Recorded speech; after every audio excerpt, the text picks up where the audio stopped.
Meu nome é Michele, tenho 31 anos. Sempre senti que meu pai me tratava diferente do meu irmão.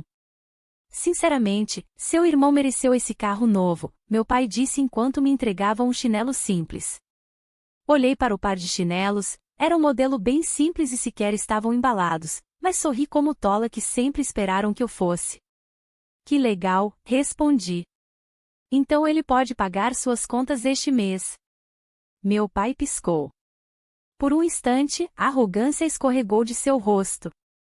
Mas eu não esperei por uma resposta, apenas virei-me, saí da sala e dirigi de volta para o meu apartamento, já discando para a companhia de gás no Viva Voz. Aquele foi o último jantar em família que eu compareci.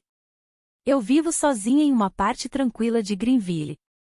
Trabalho em uma pequena empresa de tecnologia, nada extravagante, mas o suficiente para manter as luzes acesas, incluindo as da casa dos meus pais, até ontem. Porque a verdade é que ninguém te conta sobre ser o responsável. Eles não te respeitam de verdade, eles dependem de você como uma chave inglesa, só te procuram quando algo está quebrado. Você não é a filha de ouro, você é o contato de emergência, o caixa eletrônico ambulante, o plano B silencioso. Não importa o quando você se dedicou todos os anos para sua família. Para mim, tudo começou há anos, de forma quieta e sutil. Primeiro foi uma conta de telefone, depois alguns meses de ajuda com o aluguel, remédios para minha mãe.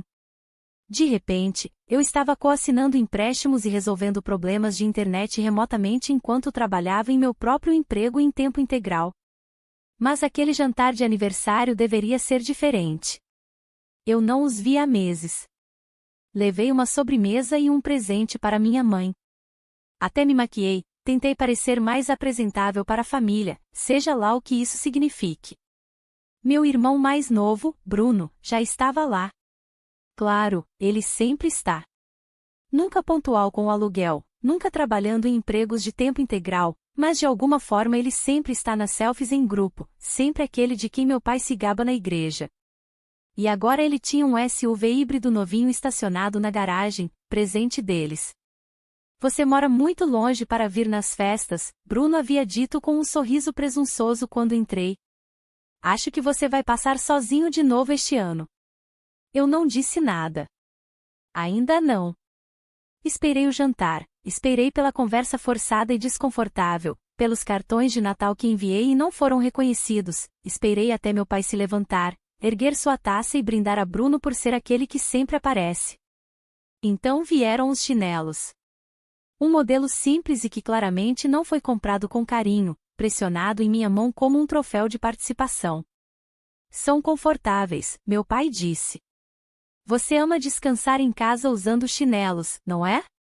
Certo.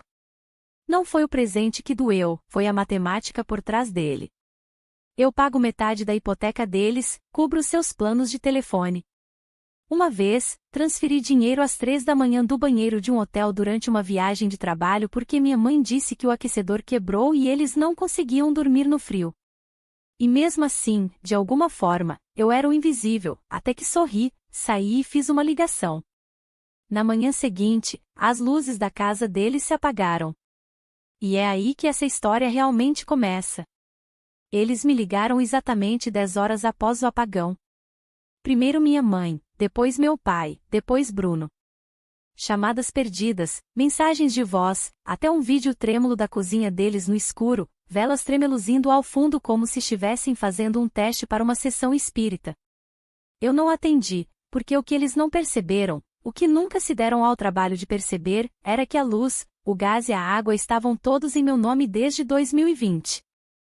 Com a pandemia, meu pai perdeu horas de trabalho, Bruno voltou a morar temporariamente em casa e eu entrei para ajudar por alguns meses. Meses se transformaram em anos, e ninguém nunca perguntou quando eu planejava parar, até que eu parei. No segundo em que a companhia de serviços públicos confirmou que tudo estava desligado, eu me recostei na cadeira, abri um refrigerante e observei minha caixa de entrada se encher de pânico. Mensagens como: você poderia ter nos avisado. Sua mãe está com frio, Michele. É isso que você quer? Está fazendo birra por causa do chinelo. Essa última foi de Bruno. Ele até incluiu um emoji de risada, então eu tirei um print só para lembrar do tom. Então veio a mensagem no grupo. Minha mãe me adicionou de volta depois de meses de silêncio. Família primeiro, dizia o nome do grupo. Mãe, podemos conversar como adultos? Pai, você já fez seu ponto. Bruno, olha, vê se amadurece. Mãe, você não pode simplesmente cortar sua família. Isso não é amor. Eu respondi, você está certa. Não é amor. É sobrevivência. Então saí do chat novamente. Para sempre.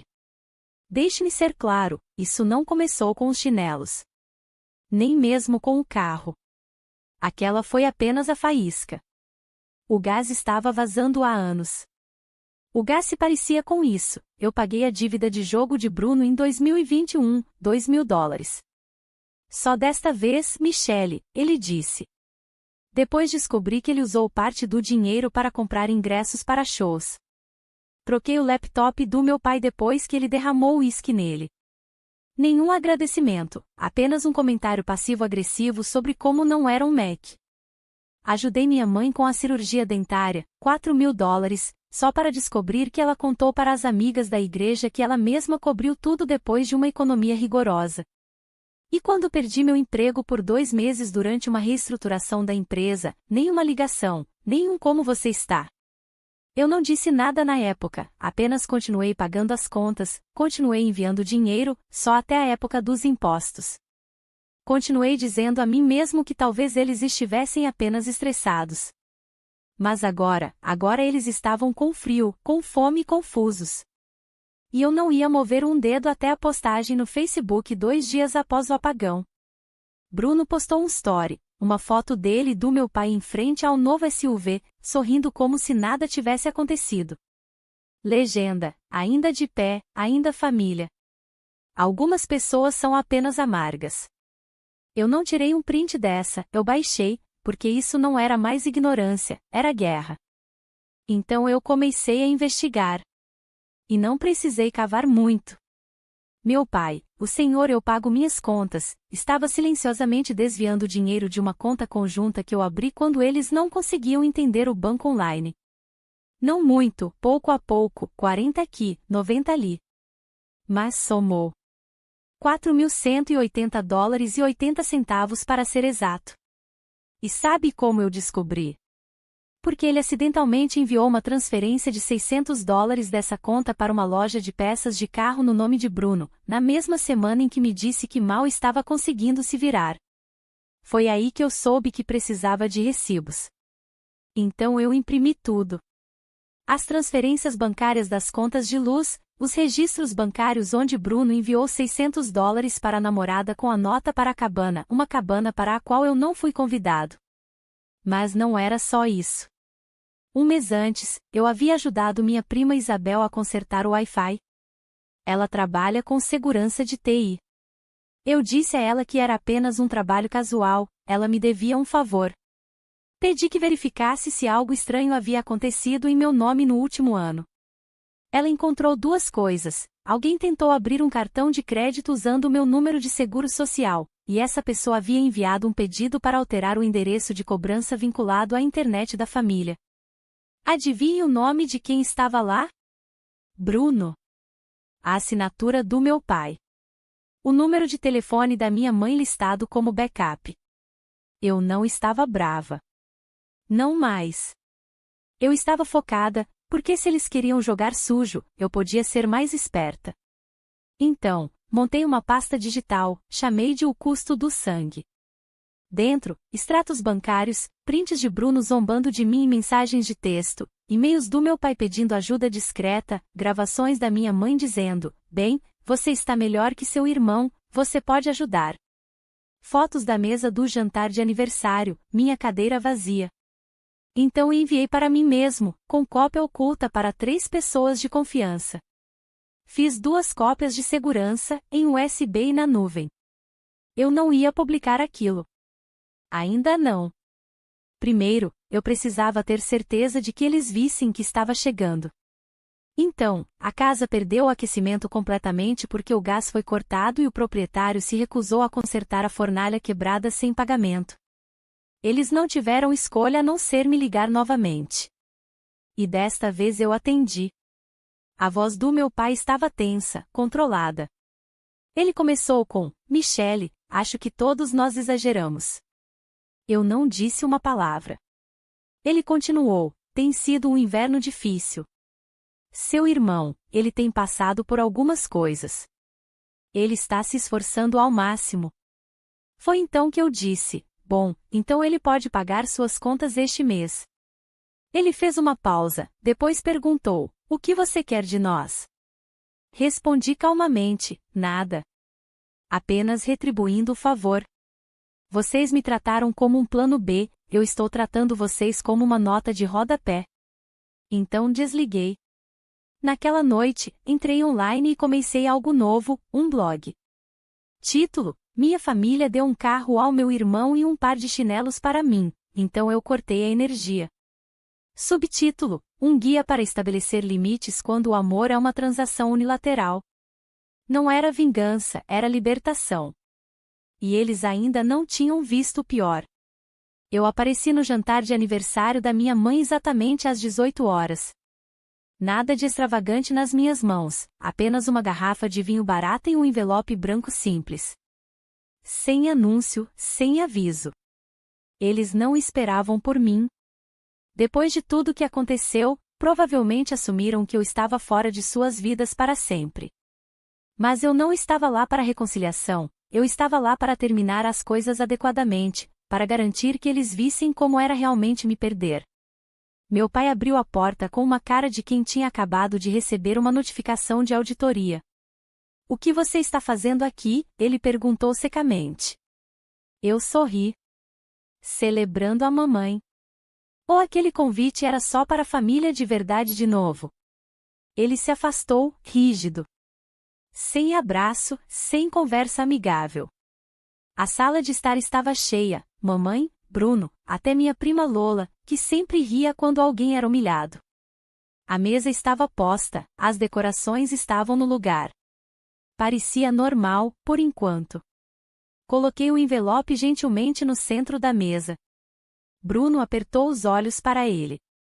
O que é isso? Algumas coisas que encontrei, eu disse calmamente. Achei que todos deveríamos dar uma olhada. Dentro havia 3 documentos, um pedido de cartão de crédito em meu nome, assinado, aprovado, datado de 2 meses atrás. Meu nome, não minha assinatura. Uma confirmação de pedido de um smartphone de $1.000 enviado para o endereço de Bruno, cobrado no meu cartão. Uma impressão de um e-mail da conta do Gmail da minha mãe, que ficou logada no meu iPad no último Natal. Dizia: a Miss sempre paga. Ela nem vai notar. Meu pai pegou o envelope e começou a folhear os papéis, murmurando algo sobre mal-entendidos. Ah, vamos lá, eu disse. Qual a probabilidade de esses 3 erros acontecerem para beneficiá-los? Minha mãe se levantou. Nós estávamos passando por dificuldades. Você costumava ajudar.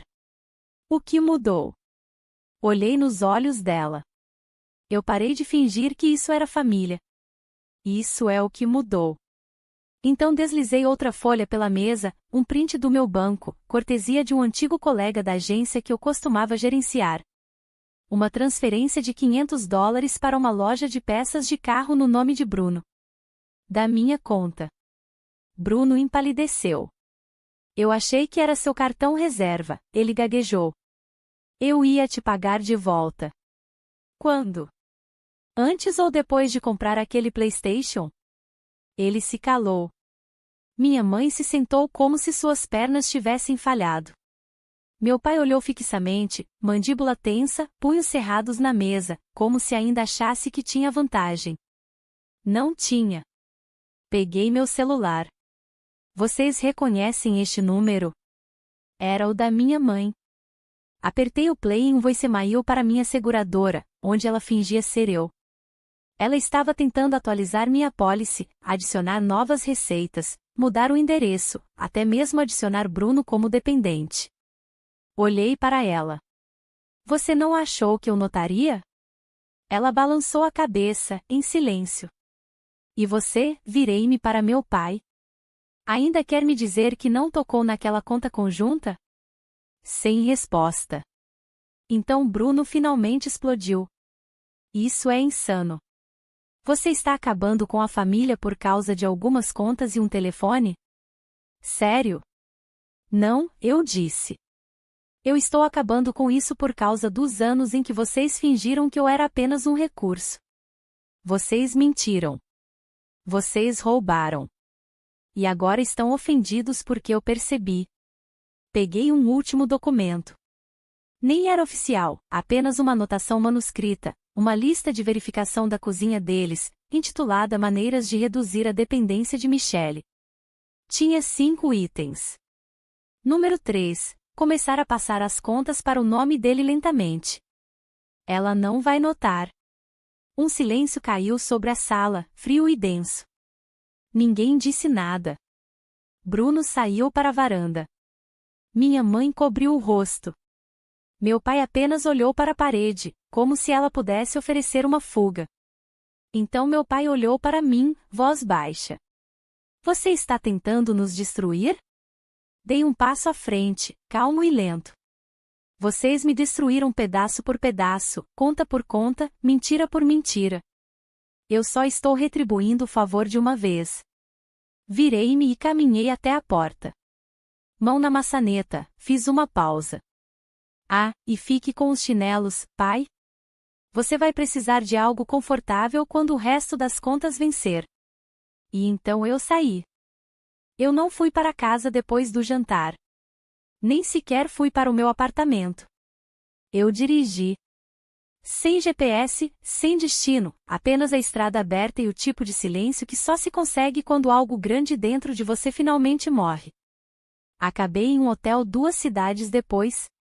Um lugar com luzes piscando e muito alvejante nos lençóis, mas parecia mais limpo do que tudo que eu tinha acabado de deixar para trás. Na manhã seguinte, meu celular era um cemitério de notificações, 36 chamadas perdidas, 12 mensagens de voz, 3 números bloqueados e uma mensagem de texto de Bruno que dizia simplesmente: isso não acabou. Ele estava certo. Não tinha acabado, nem sequer perto. 3 dias depois, as consequências reais começaram. Minha mãe me enviou um e-mail, ela nunca costumava mandar e-mails, perguntando se eu havia contatado o birô de crédito. Disse algo sobre o cartão dela ter sido congelado. Eu não respondi. Na mesma noite, recebi uma ligação do meu antigo proprietário. Aparentemente, alguém se passando por mim havia ligado para perguntar sobre os registros do contrato de aluguel. Quando o proprietário pediu um documento de identidade, a pessoa que ligou desligou. Desleixado, desesperado, esperado. Então, dei o próximo passo. Um mês antes de tudo isso, eu havia começado a compilar documentos para algo que não achava que realmente faria: me remover de todas as responsabilidades financeiras coassinadas vinculadas à minha família. Concluí esse processo em um único fim de semana. Entrei em contato com o banco e revoguei todas as autorizações compartilhadas. Fechei a conta reserva pela qual meu pai havia silenciosamente canalizado suas contas de luz atrasadas.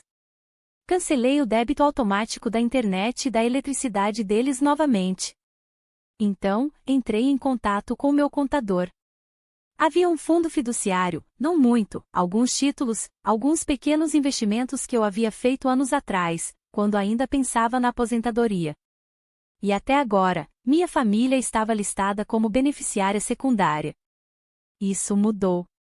Agora, cada centavo estava bloqueado para um fundo de caridade anônimo, pesquisas sobre o câncer, ajuda em desastres, bolsas de estudo para estudantes, estranhos que nunca haviam roubado de mim. Parecia poético. Eles tomaram meu amor como garantido, então agora estranhos tomariam meu dinheiro. As consequências vieram em ondas. 2 semanas após o jantar de aniversário, recebi uma ligação de um amigo que ainda trabalhava na farmácia onde minha mãe costumava comprar seus remédios. Ele parecia desconfortável. Michelle, você realmente cancelou o plano de saúde dela? Não, eu disse. Eu apenas parei de pagar o que a cobria. Ela teria que conseguir o próprio agora, como uma adulta. Mas a verdadeira tempestade veio quando o proprietário deles me ligou. Não por cortesia, por necessidade. Michele, ele disse, odeio te envolver, mas seu nome ainda está no contrato de aluguel. Ou melhor, estava até aquela ligação. Em 2 dias, protocolei uma retirada formal e enviei a ele cópias de tudo, comprovantes de renda deles, pagamentos de aluguel atrasados, contas de luz não pagas por mais de 3 meses. Ele ficou chocado. Eles sempre falaram como se você os estivesse ajudando voluntariamente, ele disse. Eu ri. Não, eles falavam como se eu não tivesse escolha. 3 dias depois, recebi uma mensagem no Facebook de Lola, a prima que costumava rir das minhas camisetas e me chamar de Mi, o capacho. Ela não estava rindo mais.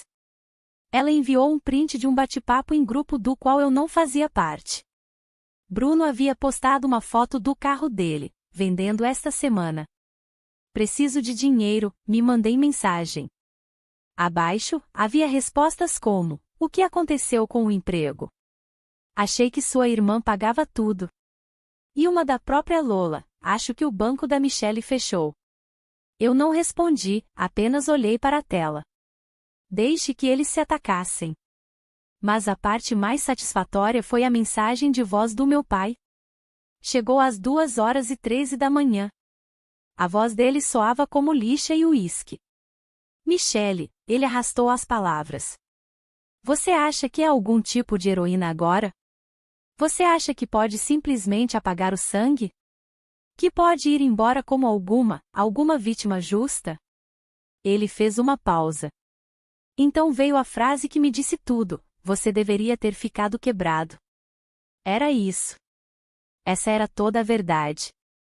Eu não era uma filha para eles, eu era um recurso, útil enquanto permanecesse pequena, quieta e obediente. Mas agora eu era a prova de fogo.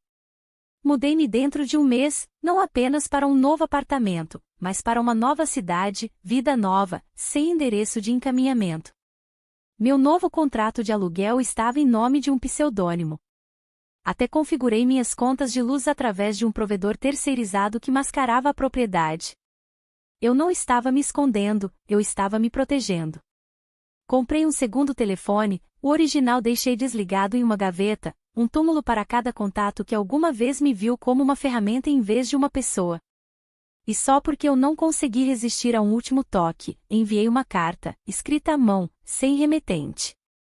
Foi para a casa deles. Dentro havia uma cópia da rescisão do contrato de aluguel e um post-it com 5 palavras. Encontrem uma nova rede de segurança. Eu não assinei, não precisava. Eles saberiam. Semanas se passaram, depois meses. O silêncio real e ininterrupto, tornou-se meu novo normal. Sem chamadas repentinas, sem emergências, sem lembretes de aniversário passivo-agressivos pedindo apenas um pequeno empréstimo para cobrir as compras. Apenas eu, meu trabalho, meu lugar, minhas regras. E acontece que esse tipo de paz é mais alto do que a vingança jamais será. 6 meses se passaram. 6 meses desde que saí daquela casa sem nada além de um envelope dobrado e o tipo de silêncio que não deixa espaço para retorno. E nesse tempo, aprendi algo que nenhum terapeuta, nenhum artigo, nenhuma reconciliação familiar superficial jamais ensina: o fechamento não é suave. Não é perdão. Não é algum abraço caloroso na cozinha de uma clínica de reabilitação. O fechamento é frio, preciso, afiado como vidro quando finalmente se estilhaça na sua mão e você para de fingir que alguma vez foi inteiro para começar. Eles ainda tentam às vezes. Não minha mãe, não diretamente. Ela é orgulhosa demais para isso. Mas eu vi as migalhas. Uma amiga do ensino médio me enviou um print de uma nova postagem no Facebook. Uma foto borrada de uma sala de estar parcialmente vazia. A legenda: às vezes, as pessoas que você criou esquecem quem as criou. Vago, mesquinho, transparente. Abaixo, Bruno curtiu a postagem e comentou: algumas pessoas só aparecem quando as luzes estão acesas. Quase ri. Pelo que soube, as luzes dele ainda estavam apagadas. Eles acham que eu vou piscar primeiro. Eles acham que ainda sou aquela mesma versão de mim que uma vez dirigiu 3 horas para entregar os remédios de pressão arterial do meu pai? Os mesmos remédios que ele mais tarde brincou que não precisava porque o estresse não atinge homens de verdade. Eles pensam, ok, que eu vou mandar uma mensagem, um e-mail por semana. Ei, espero que você esteja bem. Só para testar a água. Mas a verdade é que eu não tenho mais sede. Construí uma nova vida. Um novo apartamento com paredes brancas e pisos escuros. Uma estante que guarda apenas o que eu escolho. Uma cafeteria tranquila a 2 quadras de distância, onde eles sabem meu nome, mas não meu passado. Minha geladeira está cheia. Minhas contas são minhas. E quando meu telefone toca, são apenas pessoas que eu escolho manter. Nem por um segundo senti falta de ser o plano B de alguém. Eles perderam mais do que a mim. Perderam a ilusão de controle. O doce conforto de sempre ter alguém nos bastidores para limpar os destroços. Agora eles são seus próprios faxineiros, e é uma bagunça. A notícia se espalhou. Minha tia ligou, aquela que costumava rir quando meu pai contava histórias sobre minha falta de decolagem. Ela disse, eu não sabia que era tão ruim. Se você tivesse dito alguma coisa. Desliguei no meio da frase. Ela sabia, todos sabiam. Mas rir é mais fácil do que ajudar. A última vez que ouvi meu pai foi por meio de uma carta de verdade, tinta azul, caligrafia torta. Eram 3 páginas de bobagens. Falava de legado, de linhagem, de como todos cometemos erros e de como ainda há tempo para consertar as coisas. Li uma vez, depois rasguei em pedaços e enviei esses pedaços de volta, um por envelope, sem remetente. Ele enviou outra, mais curta, mais raivosa. Você vai se arrepender disso. Você ainda é minha filha, quer você goste ou não. Então enviei a ele uma resposta final, uma única frase digitada em negrito em uma página branca. Eu era apenas útil para vocês enquanto eu ajudava bancando. Não ouvi mais nada dele desde que troquei meu número na semana passada. Novo chip, novos contatos. Quem me fazia sentir como uma carteira com um batimento cardíaco não recebeu a atualização. Não postei nada sobre isso, não fiz cena. Apenas os deixei para trás como móveis ruins. Mas deixei uma pequena mensagem. Não para eles, para mim. Comprei um capacho novo para o meu apartamento. Simples, limpo, letras pretas sobre um fundo cinza, não é sua saída de emergência. E esse é o verdadeiro final. Não uma cena dramática, não uma tela final, apenas paz. Não a paz que vem da resolução, a paz que vem da distância. Porque às vezes, curar não é uma reunião. Às vezes, é uma porta que se tranca por dentro. E às vezes, a coisa mais explosiva que você pode fazer é nunca mais voltar a atravessá-la. O que você faria no lugar da Michelle? Conte aqui nos comentários. Se você gostou dessa história, por favor curta e compartilhe esse vídeo e se inscreva no canal para mais histórias inspiradoras.